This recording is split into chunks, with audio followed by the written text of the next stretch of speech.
നല്ല ചൂട് ഇടിയപ്പത്തിൻ്റെ കൂടെയോ ഇല്ലെങ്കിൽ ആവി പറക്കുന്ന പുട്ടിൻ്റെ കൂടെയോ ഒക്കെ നല്ല ചിക്കൻ റോസ്റ്റ് കിട്ടിയാൽ ആരാ കഴിക്കാത്തത്? അത് നല്ല ടേസ്റ്റിയും ഈസി ആയിട്ട് ഉണ്ടാക്കാൻ പഠിച്ചാലോ. അപ്പോൾ നമുക്ക് റെസിപ്പിയിലേക്ക് പോകാം. അതിനായിട്ട് ഒരു നോൺ സ്റ്റിക്ക് പാൻ വെച്ചിട്ട് അതിനകത്ത് ആവശ്യത്തിന് വെളിച്ചെണ്ണ ഞാനിവിടെ ഒരു 2-3 ടേബിൾ സ്പൂൺ വെളിച്ചെണ്ണയാണ് ഉപയോഗിച്ചേക്കുന്നത്. അതിട്ടിട്ട് പിന്നെ നല്ല ചതച്ച ഇഞ്ചിയും വെളുത്തുള്ളിയും കേട്ടോ, ചതച്ച് തന്നെ എടുക്കണം, പേസ്റ്റ് അല്ല, ചതച്ച് തന്നെ എടുത്ത് ഇഞ്ചിയും വെളുത്തുള്ളിയും അതൊന്ന് സോട്ട് ചെയ്ത് ഒരു പച്ചമണം മാറുമ്പോഴേക്കും നന്നായിട്ട് പിശുക്കൊന്നും കാണിക്കാതെ നല്ല നിറച്ച് ചെറിയ ഉള്ളി തന്നെ എടുക്കണം. ചെറിയ ഉള്ളി ഇത്രയും ക്വാണ്ടിറ്റി തന്നെ എടുക്കണം. എന്നിട്ട് ലേശം ഉപ്പും കുറച്ച് കരിവേപ്പിലയുടെ പൊടിയും, പിന്നെ നമ്മുടെ കരിവേപ്പില മൊത്തത്തിൽ ഇടണമെങ്കിൽ ഇടാം, ഇല്ലെങ്കിൽ പൊടിയായിട്ട് ഇടാം. പൊടിയുടെ റെസിപ്പി ഞാൻ ഓൾറെഡി ഇട്ടിട്ടുണ്ട്, പോയി നോക്കുക കേട്ടോ എല്ലാവരും. പിന്നെ കുറച്ച് ഗ്രീൻ ചില്ലിയും ഒക്കെ ഇട്ട് നന്നായിട്ട് വഴറ്റണം കേട്ടോ. ഈ ചെറിയുള്ളി ഏറ്റവും മസ്റ്റാണ്. ആ ചെറിയുള്ളി നന്നായിട്ടൊന്ന് വഴണ്ട് കഴിയുമ്പോഴേക്കും നമ്മുടെ വലിയ ഉള്ളിയും കൂടി ഇടുക. അതും സ്ലൈസ് ചെയ്ത് അത് കുറച്ച് ഒരു 1/4 ഭാഗം അതും കൂടി ഇട്ട് നന്നായിട്ട് വഴറ്റുക.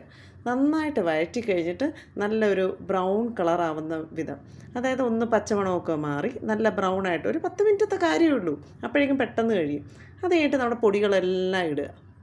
കുറച്ച് മഞ്ഞൾപ്പൊടിയും കുറച്ച് കശ്മീരി ചില്ലി പൗഡറും, എൻ്റെ ഞാൻ എപ്പോഴും യൂസ് ചെയ്യുന്ന കശ്മീരി ചില്ലി പൗഡറാണ്, അതും ഇട്ടിട്ട് പിന്നെ ക്വാണ്ടിറ്റിയൊക്കെ ഞാൻ എഴുതിയിട്ടുണ്ട്, അത് നോക്കി ചെയ്യുക. പിന്നെ കുറച്ച് മല്ലിപ്പൊടിയും കുറച്ച് ഗരം മസാലയും, വീട്ടിൽ തന്നെ പൊടിച്ച ഗരം മസാലയാണ് കേട്ടോ, അതും ഒക്കെ കൂടി ഇട്ട് നന്നായിട്ട് പച്ചമണം മാറുന്നവരെ വഴറ്റി കഴിഞ്ഞിട്ട് പിന്നെ തക്കാളി ഞാനിവിടെ ഉപയോഗിച്ചിരിക്കുന്നത് നാടൻ തക്കാളിയാണ്.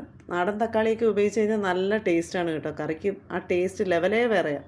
തക്കാളിയും കൂടി ഇട്ടിട്ടുണ്ടല്ലോ, നന്നായിട്ട് വഴറ്റണം.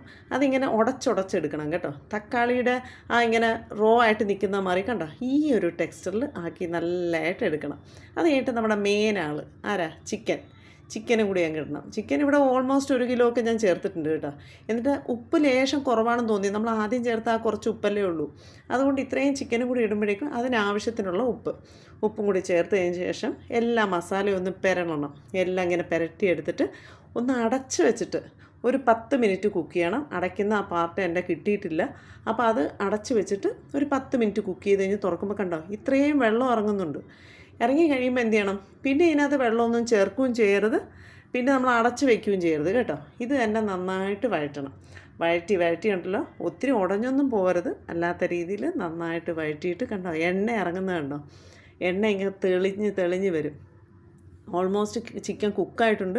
പക്ഷെ നമുക്ക് ഈ ടെക്സ്ചറിലല്ല എടുക്കേണ്ടത്, നമുക്ക് നല്ല വറ്റി വരണം, വെള്ളമൊക്കെ വറ്റി നല്ല ഇങ്ങനെ ചിക്കനിലേക്ക് കോട്ട് ചെയ്തിരിക്കത്തില്ലേ, ആ ഒരു പരുവത്തിലാണ് എടുക്കേണ്ടത് കേട്ടോ. ഇത് പറയുമ്പോൾ തന്നെ എനിക്ക് കൊതി വരുന്നുണ്ട്, കാരണം അത്രയധികം ടേസ്റ്റിയാണ്. കണ്ടോ ഈ ഒരു ടെക്സ്ചറിലായി വരണം കേട്ടോ, മൊത്തം പെരണ്ട് നല്ല അടിപൊളി നല്ല ടേസ്റ്റിൽ കണ്ടോ, ഈ എണ്ണയൊക്കെ തെളിഞ്ഞ് ഇങ്ങനെ വരണം കേട്ടോ. ഇതാണ് കറക്റ്റ് രൂപം. ഇങ്ങനെ ആയി വരുമ്പോഴേക്കും നമുക്ക് കുറച്ച് വേണമെങ്കിൽ മല്ലിയില ഉണ്ടെങ്കിൽ മല്ലിയിലയും കൂടി ചേർക്കാം കേട്ടോ. എൻ്റെ മല്ലിയില ഇല്ലാത്തതുകൊണ്ട് ഞാൻ ചേർത്തിട്ടില്ല. അപ്പോൾ മല്ലിയില ഉള്ളവർ അതും കൂടി ചേർത്ത് കഴിഞ്ഞിട്ട് ഇതങ്ങ് അടുപ്പങ്ങ് ഓഫ് ചെയ്യാം കേട്ടോ.